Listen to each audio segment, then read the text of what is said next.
Mora mergulhar numa história bem dramática, uma história de profecia, de promessas quebradas e, claro, de consequências terríveis, direto lá do livro de Jeremias. A gente está falando de uma cidade inteira à beira do colapso e de uma única escolha que, no fim das contas, selou o destino de todo mundo ali.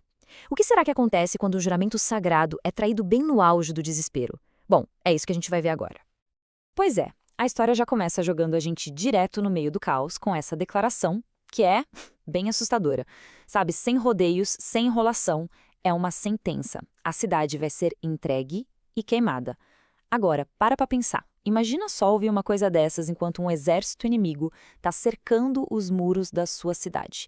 A situação não podia ser mais tensa. E para a gente entender a gravidade disso tudo, vamos montar o cenário aqui. Pensa só, o poderoso exército da Babilônia tá ali, batendo nos portões. O barulho da guerra não para, o medo tá no ar, em todo lugar. E é nesse exato momento, no meio da crise, que o profeta Jeremias chega até o rei Zedequias. Só que ele não chega com palavras de conforto, não. Ele chega com uma profecia. Uma profecia, digamos, de dois gumes. E é aqui que a profecia se mostra bem complexa. Porque, de um lado, a cidade inteira está condenada. Destruição total, fogo, fim de papo. Mas do outro lado, tem uma promessa pessoal para o rei. Olha, você vai ser capturado, sim, mas não vai morrer pela espada. Você vai morrer em paz. É uma mensagem de esperança pessoal no meio de um desastre coletivo. Como assim? Como é que isso é possível? E a pressão era simplesmente implacável. E olha, não era só Jerusalém que estava na mira. As últimas cidades fortificadas de Judá, sabe, os últimos pontos de defesa, Laquis e Azeca, também estavam caindo, uma por uma. O reino estava encolhendo, o cerco se fechando cada vez mais. O desespero ali já não era só um sentimento, era o ar que todo mundo respirava. É nesse ponto de ruptura, com a destruição total batendo na porta, que o rei Zedequias e o povo decidem fazer uma coisa bem extraordinária. Num ato que mistura desespero e talvez um pingo de fé genuína, eles se voltam para uma lei antiga, uma promessa que eles tinham, ignorado por gerações. Para a gente entender o peso dessa decisão, a gente precisa dar uma olhada nessa lei antiga. Era um mandamento, sim, fundamental de justiça social.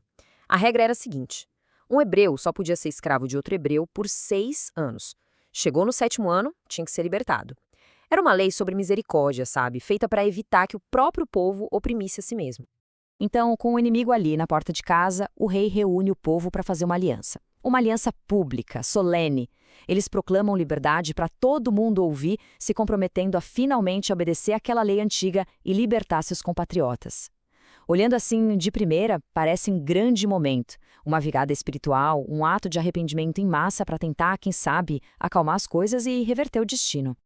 E no começo, parece que funciona. A aliança é feita. A liberdade é proclamada. E o mais importante, o povo age. A gente vê a obediência acontecendo ali na prática. Eles realmente libertam os escravos, homens e mulheres. Por um momento bem curto, mas glorioso, parece que o jogo vai virar. Parece que talvez esse ato de justiça seja o suficiente para salvar todo mundo. Só que essa esperança toda era frágil e durou bem pouco, porque agora vem a reviravolta, e ela é chocante. Aquele ato de obediência está prestes a se transformar num ato de pura traição.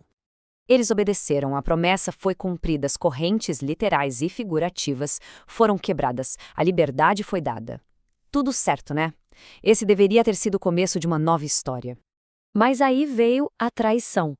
O texto diz que, depois, eles mudaram de ideia. Só que olha que coisa, eles não se arrependeram dos pecados antigos, não. Eles se arrependeram de ter feito a coisa certa. Parece que assim que a ameaça militar deu uma aliviada, a promessa que foi feita sob pressão foi convenientemente esquecida. A crueldade da situação aqui é de cair o queixo. Não foi só uma promessa quebrada, foi uma reversão ativa, violenta da liberdade. Eles foram atrás daquelas mesmas pessoas que tinham acabado de libertar e as forçaram, arrastaram de volta para a escravidão. A liberdade que tinha sido dada foi simplesmente roubada de volta. Um ato de hipocrisia desse tamanho, tão na cara, e ainda por cima feito em nome de Deus, é claro que não ia ficar sem resposta. Essa traição teria um preço. E as consequências seriam tão terríveis quanto o crime que eles cometeram. E a resposta de Deus vem carregada de uma ironia, que chega a ser cruel. A mesma palavra que eles usaram e profanaram, liberdade, agora é usada contra eles. O profeta declara: vocês não me obedeceram proclamando liberdade. Então, beleza, eu proclamo uma liberdade para vocês. Mas que liberdade é essa? É a liberdade de serem entregues à espada, à peste e à fome. Essa é a tal liberdade que eles ganharam. Não a liberdade da escravidão, mas a liberdade para serem consumidos pela guerra, devastados por doenças e destruídos pela fome. A punição é um espelho sombrio do crime que eles cometeram. Eles negaram a liberdade aos outros e, em troca, perderam a liberdade de viver. E aqui está o ponto central de tudo. A mensagem é muito clara. Isso não foi um desastre aleatório, não foi azar. Foi uma consequência direta, calculada.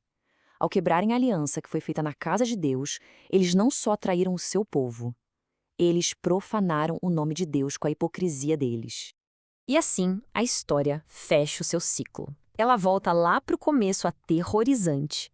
E agora a gente vai ver exatamente como a punição final vai acontecer e como a profecia original vai se cumprir. E aqui tem uma outra reviravolta cruel na história. Um detalhe crucial é revelado. O exército da Babilônia tinha recuado, mas só por um tempo. Dá para imaginar o que aconteceu, né? O povo sentiu aquele alívio, ufa, acabou o perigo, e aí, na arrogância, voltaram atrás na promessa. Só que essa sensação de segurança era falsa, e foi a ruína deles. E aqui a gente tem a queda final, passo a passo. É uma cascata de desastres, tudo começando com uma única ordem divina. Primeiro, Deus manda o exército da Babilônia voltar. Depois, o cerco final, eles vão lutar contra Jerusalém de novo. O resultado? A cidade é capturada e queimada, exatamente como na profecia. E por fim, a desolação total. As cidades ao redor de Judá ficam inabitáveis. Um resultado inevitável, uma consequência direta daquela aliança quebrada. No fim das contas, essa história de Jerusalém é muito mais do que só um relato sobre um cerco antigo. É um lembrete bem pesado e que vale para qualquer época, sobre o peso que as palavras têm e sobre como as promessas podem ser frágeis, especialmente quando que está em jogo a justiça e a liberdade. E isso tudo deixa a gente com uma pergunta que ecoa até hoje. Quando é que uma promessa deixa de ser só palavras e se torna base, o alicerce sobre o qual um destino inteiro é construído ou destruído?